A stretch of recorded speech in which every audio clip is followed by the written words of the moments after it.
తాతకి తెలుసా విషయం.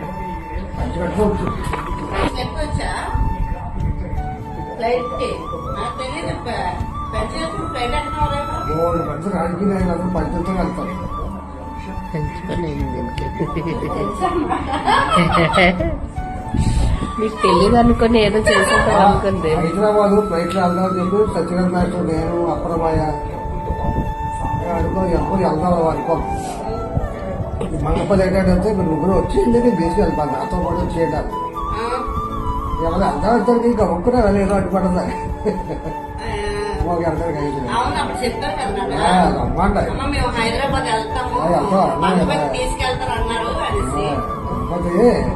సీతన్న నువ్వు అప్పారావు మాస్టర్ ముగ్గురు అప్పారావు ముగ్గురు వచ్చేయండి.